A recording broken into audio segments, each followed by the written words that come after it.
बिस्मिल्लाहिर्रहमानिर्रहीम। अस्सलाम वालेकुम। मेरा नाम है काशिफ नवीद। मैं तमाम स्टूडेंट्स को खुश आमदीद कहता हूँ। An easy approach to statistics. बेटा आज का जो हमारा टॉपिक है वो ये है सैम्पलिंग डिस्ट्रीब्यूशन के अंदर जो नोटेशंस और फार्मूलाज इस्तेमाल होते हैं। आज इंशाल्लाह ताला हम उसको तफसील के साथ डिस्कस करेंगे। तो आए हम इसको डिस्कस करते हैं जरा तफसील के साथ कि सैम्पलिंग डिस्ट्रीब्यूशन ऑफ मीन के अंदर जो है हम कौन कौन सी अलामात और कौन कौन से फार्मूलाज इस्तेमाल करते हैं। फिर बेटा इसको हम इस्तेमाल करते हुए फिर आगे जो 20 मार्क्स का पेपर के अंदर क्वेश्चन आता है सैम्पलिंग डिस्ट्रीब्यूशन ऑफ मीन से रेलिवेंट, वो हम इंशाल्लाह ताला इससे अगली वीडियो में डिस्कस करेंगे। ये बड़ा एक इंपॉर्टेंट टॉपिक है आज का, जिसका नाम क्या है, notations and formulas sampling distribution of mean. यानी सैम्पलिंग डिस्ट्रीब्यूशन ऑफ मीन के अंदर जो अलामात और जो फार्मूलाज इस्तेमाल होते हैं उसको हम कैसे सीखेंगे। ठीक है, ये हमारा आज का टॉपिक है। तो आए जरा बेटा इसको हम डिस्कस करते हैं, इसमें कौन कौन सी अलामात और कौन कौन से फार्मूलाज हैं वो इस्तेमाल होते हैं। सबसे पहले आप यहाँ पे देखें कि यहाँ पर बेटा एक अलामत हम यूज करेंगे जिसका नाम है कैपिटल एन। कैपिटल एन किसको कहते हैं? कैपिटल एन कहते हैं पॉपुलेशन के साइज को। क्लियर? पॉपुलेशन साइज के बाद बेटा इसके बाद हम एक और नोटेशन इसी के अंदर इस्तेमाल करते हैं, उसको हम डिनोट करते हैं स्मॉल एन के साथ। स्मॉल एन किसको कहते हैं? इसको कहते हैं सैंपल साइज। पॉपुलेशन साइज और सैंपल साइज दोनों क्वेश्चन के अंदर क्या होते हैं, गिवन होते हैं। पॉपुलेशन साइज कैसे जज करेंगे कि ये पॉपुलेशन का साइज दिया हुआ है और ये सैंपल का साइज दिया हुआ है। ये जब हम क्वेश्चन आएगा तो क्वेश्चन के अंदर इंशाल्लाह ताला इसको डिस्कस करेंगे कि पॉपुलेशन साइज कैसे पता चलेगा और सैंपल साइज को कैसे पता चलेगा। पॉपुलेशन और सैंपल साइज के बाद फिर बेटा हम एक और चीज है जिसको हम डिस्कस करेंगे, उसका नाम है एक्स बार। पर बहुत बार अलामात यूज की जाती है, डिफरेंट जगहों पर यूज की जाती है। एक्स बार का मतलब क्या है? एक्स बार को बेटा हम कहते हैं सैंपल मीन।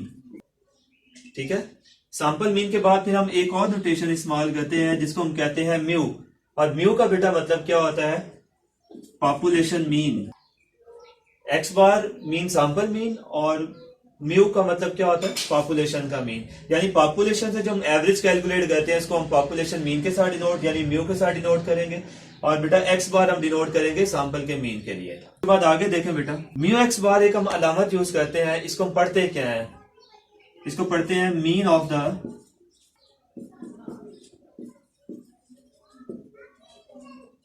इसी तरह एक और हम अलामत इसके अंदर यूज करते हैं सिग्मा स्क्वायर एक्स बार की। सिग्मा स्क्वायर बेटा किसको कहते हैं? वेरिएंस को। तो इसको एक्स बार किसको कहते हैं? मीन को। तो क्या पढ़ेंगे इसको? वेरिएंस। क्लियर? उसके बाद बेटा एक और इंपॉर्टेंट सिंबल इसके अंदर यूज करते हैं हम, उसको हम कहते हैं सिग्मा एक्स बार। तो सिग्मा एक्स बार क्या है? सिग्मा स्क्वायर किसको कहते हैं? वेरिएंस को। अगर मैं इसका अंडर रूट ले लूं तो अंडर रूट लेने के बाद जो चीज बचेगी सिग्मा एक्स बार, वो बेसिकली स्टैंडर्ड डेविएशन को डिनोट करेगी।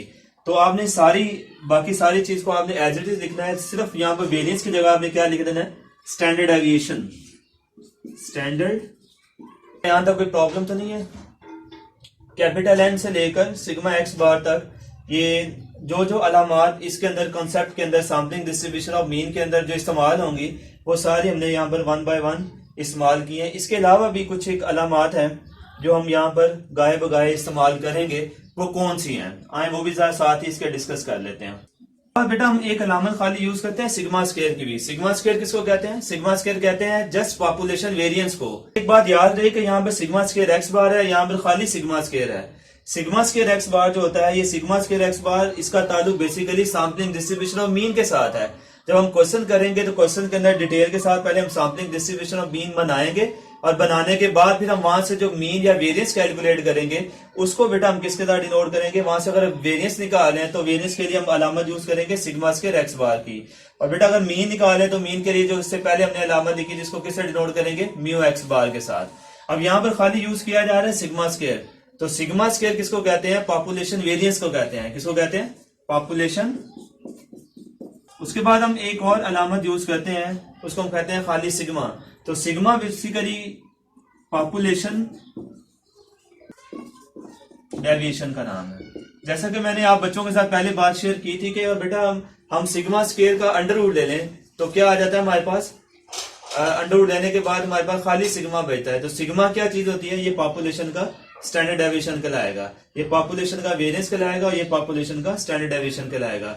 तो बेटा सैंपलिंग डिस्ट्रीब्यूशन ऑफ मीन के अंदर जितनी भी अलामात यूज होती हैं वो ये आपके सामने मैंने बयान की हैं। अब इंशाल्लाह ताला जो फॉर्मूले जो इसके अंदर इस्तेमाल होंगे, जैसा कि मैंने पहले स्टार्ट में कहा था कि नोटेशन के साथ इसके फॉर्मूला भी जो इस कॉन्सेप्ट के अंदर यूज हो रहे हैं वो भी हम तफसील के साथ डिस्कस करेंगे। तो आए जरा इसके फॉर्मूला भी डिस्कस कर लें, इसके फॉर्मूला जो है वो कौन कौन से और कैसे अप्लाई किए जाएंगे। सबसे पहले फॉर्मूला यूज किया जा सकता है एक्स बार का। एक्स बार किसको कहते हैं? सैंपल मीन को। सैंपल मीन कैसे कैलकुलेट करते हैं? Sigma x over n. Sigma x over n के तरीके से हम एक्स बार कैलकुलेट करेंगे। यहीं से बेटा अगर हम मीन निकालना चाहें, पॉपुलेशन का मीन जिसको हम कहते हैं म्यू के साथ डिनोट करते हैं, तो पॉपुलेशन मीन का भी यही फॉर्मूला है। इसका फर्क क्या है कि यहाँ पर सैंपल साइज पर डिवाइड करते हैं, यहाँ पर हम पॉपुलेशन साइज पर डिवाइड करेंगे। तो पॉपुलेशन साइज पर अगर हम डिवाइड करें तो जैसा कि ऊपर हमने बयान किया था कि पॉपुलेशन साइज को हम कैपिटल एन के साथ डिनोट करते हैं। तो फॉर्मूला आप देखें सेम नजर आपको आ रहा है, लेकिन फर्क सिर्फ इतना है कि यहाँ पर स्मॉल एन है तो यहाँ पर क्या है? कैपिटल एन है। क्लियर? उसके बाद हम फॉर्मूला बेटा यूज करते हैं एक सिग्मा स्क्वायर का। सिग्मा स्क्वायर का फॉर्मूला क्या होगा? इसका फॉर्मूला होता है sigma square over n minus sigma x over n का होल का स्क्वायर। ये फॉर्मूला हम पॉपुलेशन वेरिएंस के लिए इस्तेमाल करेंगे। इसी का बेटा अगर दोनों तरफ हम क्या करें? अंडर रूट ले लें, जिसको हम स्क्वायर रूट कहते हैं। वो अगर हम ले लें तो वहां से हमारे पास स्टैंडर्ड डेविएशन भी कैलकुलेट हो जाएगा, जिसको हम सिग्मा के साथ रिप्रेजेंट करेंगे। Sigma x over capital n minus sigma x over capital n का होल का स्क्वायर और whole square root. Clear? Sigma square का फॉर्मूला ये हुआ और इसका दोनों तरफ स्क्वायर रूट लेने से पॉपुलेशन स्टैंडर्ड डेविएशन का फॉर्मूला बन जाता है।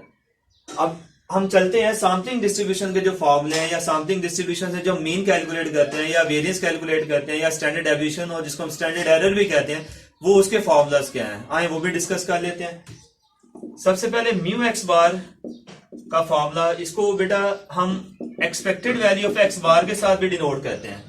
तो एक्सपेक्टेड वैल्यू ऑफ एक्स बार लिखा हो पेपर के अंदर या म्यू एक्स बार लिखा हुआ है, इन दोनों के मीनिंग क्या होंगे? सेम होंगे। सही? तो इसका फॉर्मूला क्या होता है? Sigma x bar into p of x बार।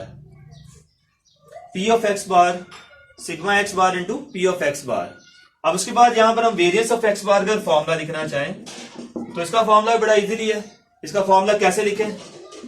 इस फॉर्मूले को दो बार पहले लिखें, sigma x bar into p of x bar minus sigma x bar into p of x bar. अब ये दोनों सेम है, फिल वक्त आपको सेम नजर आ रहे हैं, लेकिन आपने यहाँ पर चेंज क्या करना है? एक्स बार के ऊपर यहाँ पर स्क्वायर लिख दें और इस पूरे का क्या करें? ऊपर स्क्वायर ले लें। तो ये बेटा फॉर्मूला किसका बनेगा? वेरिएंस ऑफ एक्स बार का फॉर्मूला बन जाएगा। और लास्ट में जो फॉर्मूला इसमें इस्तेमाल हो रहा है वो है सिग्मा एक्स बार। इसमें जैसे कि पहले भी बार बार बताया जा चुका है कि जैसे यहाँ पर आप बेटा देखेंगे सिग्मा स्क्वायर के बाद अगर सिग्मा लें तो क्या करेंगे? सिर्फ अंडर रूट लेंगे, तो अंडर रूट लेने के बाद हमारे पास क्या आएगा? पॉपुलेशन का स्टैंडर्ड डेविएशन आ जाएगा। सेम इसी तरह सिग्मा स्क्वायर एक्स बार का अगर हम क्या करें? अंडर रूट ले लें तो हमारे पास क्या निकल आएगा? सिग्मा एक्स बार निकल आएगा। सिग्मा एक्स बार का एक और नाम भी है जिसको हम क्या कहते हैं? Standard error of x bar भी कहते हैं। तो इसको हम पेपर में S dot E of x bar भी लिखा होता है, आ जाता है। तो S dot E of x bar का मतलब क्या है? Standard error of x bar. तो इन दोनों के मीनिंग सेम है।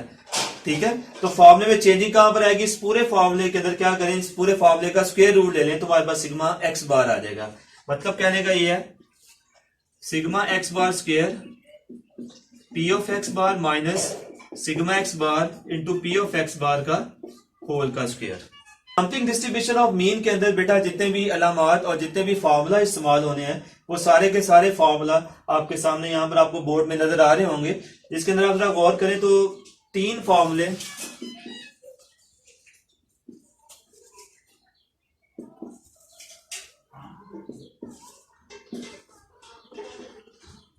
एक्स बार सैंपल मीन का फार्मूला, ये पॉपुलेशन मीन का फार्मूला है। ये तीन फार्मूले जिनका लिंक किसके साथ है? पॉपुलेशन के साथ है। यानी पॉपुलेशन के साथ बेटा जो मीन निकालें या वेरिएंस निकालें या स्टैंडर्ड डेविएशन निकालें उसको हम डिनोट करेंगे म्यू सिग्मा स्क्वायर और सिग्मा के साथ। और दूसरी तरफ देखें mu x bar sigma square x sigma x bar, इसका ताल्लुक किसके साथ है? सैंपलिंग डिस्ट्रीब्यूशन ऑफ मीन के साथ है। तो वहां से जो हम फार्मूले जो बनाएंगे वो फार्मूले आपके ये सामने लिखे हुए हैं। ये फार्मूले अगर आपको याद हो जाते हैं, क्लियर हो जाएंगे, तो इससे अगले टॉपिक के अंदर या इससे अगले लेक्चर के अंदर हम इंशाल्लाह ताला ये सीखेंगे कि सैम्पलिंग डिस्ट्रीब्यूशन ऑफ मीन का सवाल पेपर में आता कैसे और उसको हम सॉल्व कैसे करते हैं। आपका बहुत शुक्रिया।